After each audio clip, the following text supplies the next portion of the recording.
आज अगर देश का प्रधानमंत्री पढ़ा लिखा होता,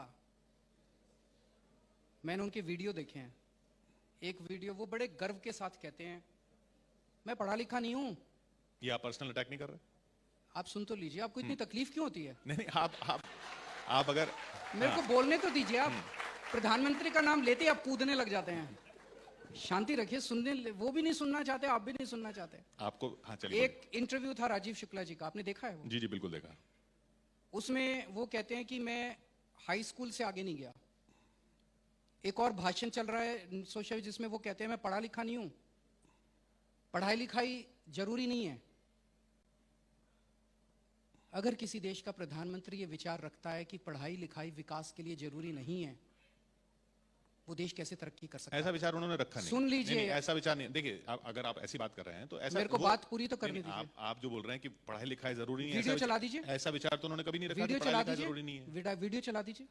आप एक मिनट, मेरे को बात पूरी नहीं करने दे रहे, मुझे इसमें तकलीफ है। अच्छा चलिए। आप उनकी वकालत कर रहे हैं, पूरा देश देखता है कि आज मीडिया कैसे वकालत कर रहा है। नहीं, मैं वकालत नहीं कर रहा। आप मुझे बुला के मुझे ही बोलने का मौका नहीं देते, ये भी तकलीफ है मुझे। ये भी देश देख रहा है कि पूरा मौका दिया आपको। बुलाया करना, वो तो चाहते ही हैं कि आप ना बुलाया करें मुझे। ये भी पूरा देश देख रहा है कि पूरा मौका दिया। मैं जानता हूं कि आपको डांट पड़ेगी आज उनसे, कस के डांट पड़ेगी। उसी की अभी आप सफाई तैयार कर रहे हैं कि देखो मैंने उसको बोलने नहीं दिया जी, बीच में टोक दिया। मैं देखिए आप मेरे को बोलने दीजिए, बिल्कुल उसके बाद बोल लीजिएगा। जो मैं बोल रहा हूँ पेन दे दो भाई इनको, ये लिख लेंगे जो भी इनको काटना। बोलिए।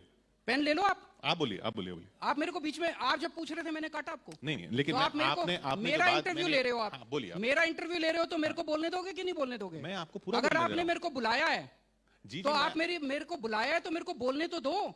मेरा फ्लो क्यों तोड़ रहे हो? अच्छा चलिए, आप लिख लीजिए, मेरे को बाद में बोल दीजिएगा कि अरविंद जी आपने ये जो बोला ये ठीक नहीं था। ठीक है चलिए। आप बीच में इस तरह से आर्ग्यू कर रहे हैं, ये आपका, चलिए बोलिए। ये दिखाता है कि कहीं ना कहीं दिल में कमजोरी है। अच्छा चलिए, आप तो अगर देश के प्रधानमंत्री पढ़े लिखे होते तो वो शिक्षा का महत्व समझते।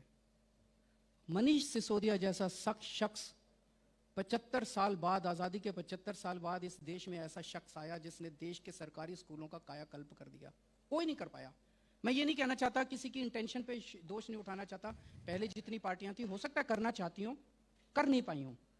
पहली बार एक ऐसा शख्स आया जिसने देश के करोड़ों, दिल्ली में करके दिखाया, जिसने पूरे देश के करोड़ों गरीबों को उम्मीद दी कि उनके बच्चों को भी अच्छी शिक्षा मिल सकती है। नहीं तो अच्छी शिक्षा का मतलब था पैसे हैं तो डीपीएस में भेजो, फलाने में भेजो, फलाने में भेजो, पैसे नहीं है तो सरकारी स्कूल में भेजो।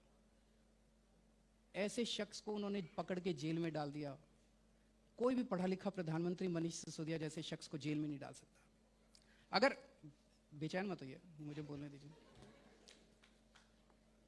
अगर प्रधानमंत्री जी पढ़े लिखे होते, अगर कम पढ़े लिखे प्रधानमंत्री हो तो कोई भी ऐरा गैरा आके कह देगा कि प्रधानमंत्री जी नोटबंदी कर दो, इससे भ्रष्टाचार खत्म हो जाएगा। अब अगर पढ़ा लिखा प्रधानमंत्री होगा, उसको अर्थशास्त्र की जानकारी होगी, उसको साइंस की जानकारी होगी, टेक्नोलॉजी की जानकारी होगी। उन्होंने कर दिया नोटबंदी, भ्रष्टाचार खत्म हुआ?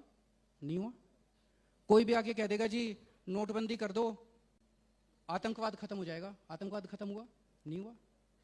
एक और मैंने उनका वो सुना था, उसके अंदर वो कह रहे थे कि नाली के अंदर से जो गैस निकलती है उसे चाय बन सकती है।